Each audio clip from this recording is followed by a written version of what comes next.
pessoal, de repente aparecem aquelas pitinhas vermelhas no seu corpo e você não sabe o que é. Fiquem alerta, pois pode ser varicela, mais conhecida popularmente como a famosa catapora.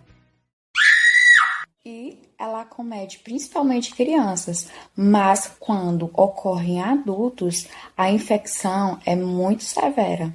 E é transmitido por contato direto de pessoa a pessoa ou por secreções respiratórias. Raramente, com contato com as infecções na pele, oferece riscos a pacientes imunocomprometidos. Agora vamos conhecer as nossas convidadas super especiais. Adleine Fernandes Lima Aguiar, Ana de Almeida Luiz, Hortência Fernandes e Ramatulai da Silva Bari.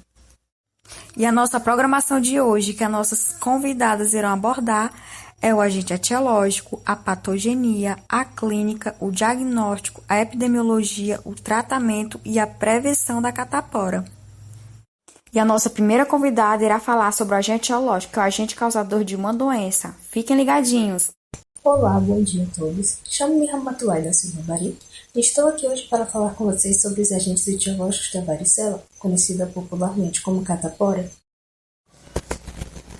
A varicela foi descoberta pela primeira vez por Giovanni Filippi, no ano de 1500 na Itália. Após Richard Morton, um médico inglês, em 1600 dar o nome de catapora ao que ele pensava ser uma forma de varíola. Mais tarde, em 1700, outro médico inglês, William, confirmou a existência da catapora. A catapora é uma doença de infecção viral primária, altamente contagiosa, causada por um vírus DNA, o varicela zoster, da família Herpes viridae. Tem caráter benigno, porém sua gravidade aumenta conforme a idade. Assim, jovens, adultos e os imunos comprometidos apresentam maior risco às complicações mais severas. Esse vírus se dissemina predominantemente pela via respiratória. A viremia, que é a circulação do vírus no sangue, ocorre após a replicação local do vírus no trato respiratório, o que leva à formação de lesões cutâneas por todo o corpo. O vírus infecta os nervos e causa uma grande variedade de sintomas. Após a infecção primária, a varicela, o vírus entra em estado dormente nos nervos. Muitos anos depois que o paciente se recupera da catapora, o VVZ, que é o vírus varicela zoster, pode ser reativado, causando uma série de condições neurológicas. A varicela zoster vírus é pertencente ao primeiro grupo, DNA, da ordem dos herpes viralis, pertencente à família dos herpes viridae e da subfamília herpes virinae, e da espécie herpes vírus. Perfeito, Rama! Agora iremos conversar sobre a patogenia, que é o modo como os agentes etiopatogênicos eles agridem o nosso organismo e os sistemas naturais de defesa reagem, surgindo mesmo assim lesões e disfunções das células e tecidos agredidos, produzindo a doença. Eu chamo Adleine Aguiar e vamos abordar agora sobre a patogenia. Então, passo a explicar o mecanismo de patogenicidade do vírus. Podemos classificá-los em 8 estágios, mas basicamente, prioritariamente, 6 estágios, em que o primeiro é a inalação do vírus, que se dá pela mucosa do trato respiratório, e através da corrente sanguínea e do sistema linfático, passa para as células do sistema retículo-endoplasmático. De seguida, esses acontecimentos costumam acontecer em 11º a 13º dia, em que ele se propaga por todo o corpo e para a pele. No 4º estágio, podemos ver o vírus infectar as células T, que são as células linfóides. Estas células migram para a pele e transferem o vírus para as células epiteliais cutâneas. No 5º, vão se formar vesículas. Nelas vão conter os vírus. No 6º, será transmitido na interação da célula à célula. Ou seja, o vírus está contido na pele em vesículas, mas ainda assim consegue se propagar. E normalmente essa replicação se dá nos pulmões. No sétimo estágio, podemos classificar como a causa do exantema, que se desenvolver em estágios sucessivos, normalmente quando já há mais um agravo da doença. E nesse momento também irá dar-se o surgimento, ou se irá notar mais os sintomas sistêmicos, como a febre, e para não roubar a fala da outra colega minha, não irei mais prolongar. Muito bem, ótima explicação. Agora nós iremos falar sobre a parte clínica, que é o conjunto de sintomas e de sinais que coexistem em determinada doença e que definem clinicamente. Olá, eu sou Ana de Almeida Luiz, estudante do curso de enfermagem. Fui convidada para esclarecer sobre a síndrome clínica e o diagnóstico da catapora. Então, vem comigo aprender? A catapora faz parte de um dos 5 exantemas clássicos da infância, juntamente com a rubeola, exantema súbito, o eritema infeccioso e a sarampo. Quando falamos de exantema, estamos a falar de erupções, geralmente de cor avermelhada, que aparecem na pele. A catapora é uma doença que resulta de uma infecção primária por vírus varicela zoster e é geralmente uma doença branda da infância, sendo normalmente sintomática, embora possam ocorrer algumas infecções assintomáticas. O exantema dissemina-se por todo o corpo, mas é mais grave no tronco do que nas extremidades. Ela distingue-se de outros tipos de exantemas por causa da sua presença no couro cabeludo. Ela apresenta lesões pruriginosas, ou seja, lesões que causam coceiras, o que pode levar a uma superinfecção bacteriana e formação de cicatriz. Também apresenta lesões nas mucosas, tipicamente na boca e conjuntiva e vagina. O exantema maculopapular, que surge após um período de incubação de 14 dias, forma uma vesícula de parede fina com uma base eritematosa, que mede aproximadamente 2 a 4 milímetros de diâmetro. E este tipo de vesícula que vai surgir ou ser formada é marca característica da catapora ou varicela. Após 12 a 24 horas aproximadamente, a vesícula se torna postular e começa a formar uma crosta, como podemos ver nas imagens apresentadas.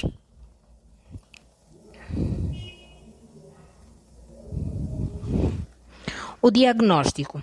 O termo diagnóstico é definido como a qualificação de um médico em relação a uma doença ou condição física, mental, com base nos sintomas observados.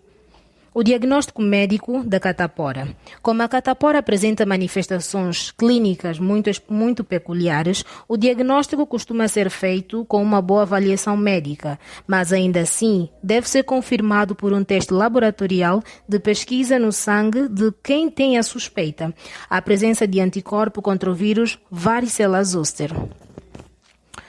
Temos o diagnóstico citológico. Para o diagnóstico citológico, os CPE, ou efeitos citopatogênicos nas células infectadas por vírus varicela zoster, são semelhantes àqueles vistos nas células infectadas por HSV.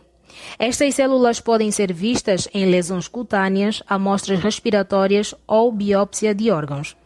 Isolamento do vírus. O isolamento do VZV não é feito rotineiramente, porque o vírus é lábil, ou seja, escorrega durante o transporte e a sua replicação in vitro é fraca.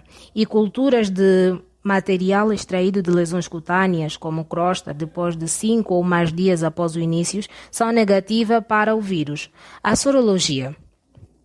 Testes sorológicos que detectam anticorpos contra o VZV são usados para a triagem de pessoas quanto à imunidade contra o VZV. Perfeito, Ana. Agora iremos falar sobre a situação epidemiológica, que é a frequência da distribuição e dos determinantes dos problemas de saúde em populações humanas. Quem vai falar sobre isso é a nossa próxima convidada. Olá pessoal, bom dia, espero que estejam bem. Eu sou Hortência Fernandes, graduanda do curso de enfermagem. Fui convidada para esclarecer sobre a situação epidemiológica de Catapora, então fiquem comigo e bora aprender.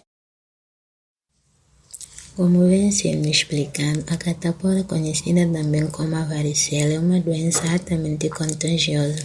Ela ocorre em toda parte do mundo. De acordo com o documento da Organização Mundial de Saúde, estima-se que a carga anual global é de 140 milhões de casos.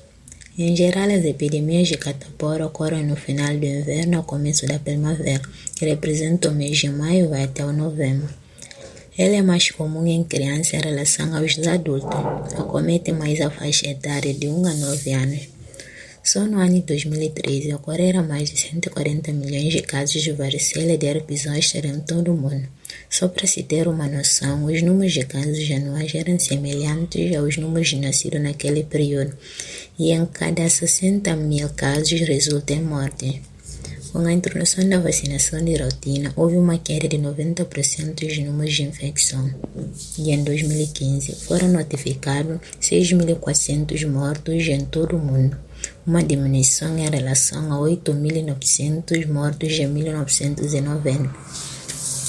No Brasil, de acordo com o Ministério da Saúde, não há dados consistentes sobre a real incidência da doença de catapora, uma vez que a estatística é realizada basicamente com o registro de dados mais graves atendidos em hospitais, como números de internação ou óbitos. Mas estima-se que ocorram cerca de 3 milhões de casos em média todo ano. Entre o período de 2012 a 2017, foram notificados 602.136 casos, 38.612 internações e 649 óbitos. A maior parte acometida foram crianças de 1 a 4 anos, seguida de 5 a 9 anos.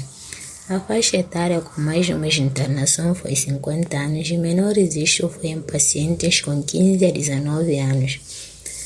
A região que mais registraram os números de casos foram Sul, com 199.057 casos, seguida de Sudoeste, com 189.249 casos, e o Nordeste notificou apenas 40.325 casos.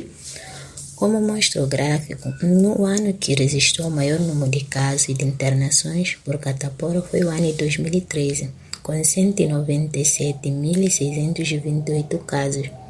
Como a maior parte não é notificado, suspeita que os números são ainda maiores. E em 2017, houve uma queda enorme de números de casos, com apenas 11.220 casos notificados.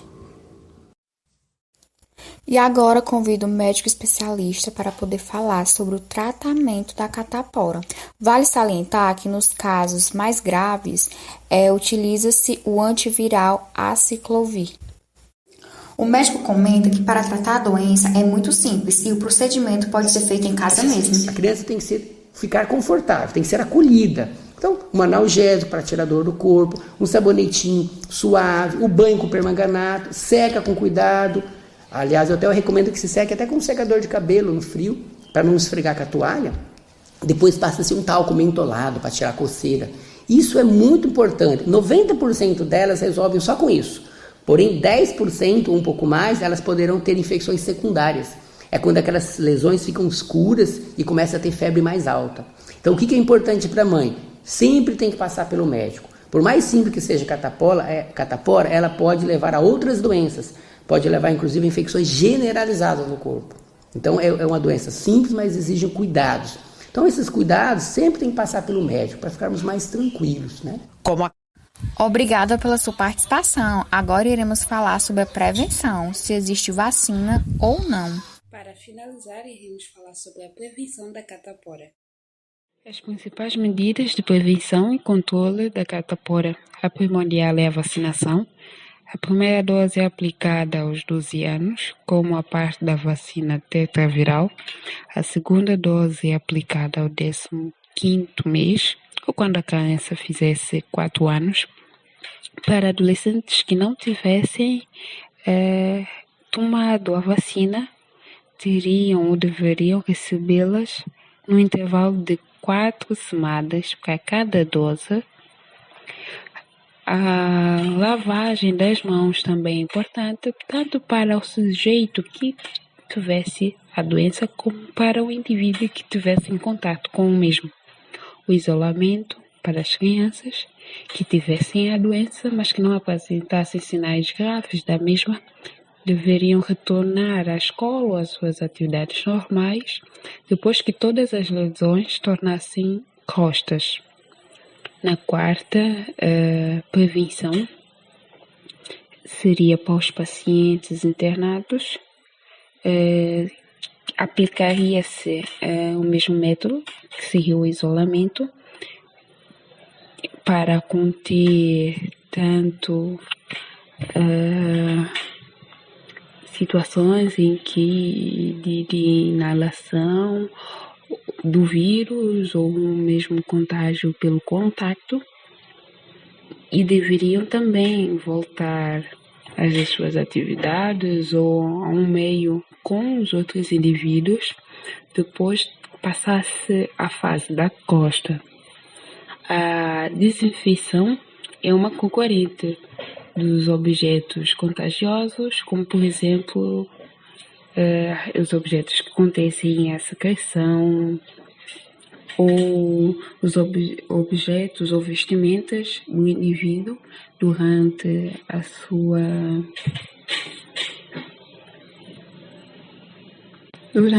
o seu tratamento.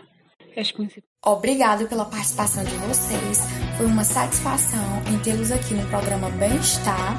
Um beijo, se cuidem e vem aí Encontro com Fátima Bernardes.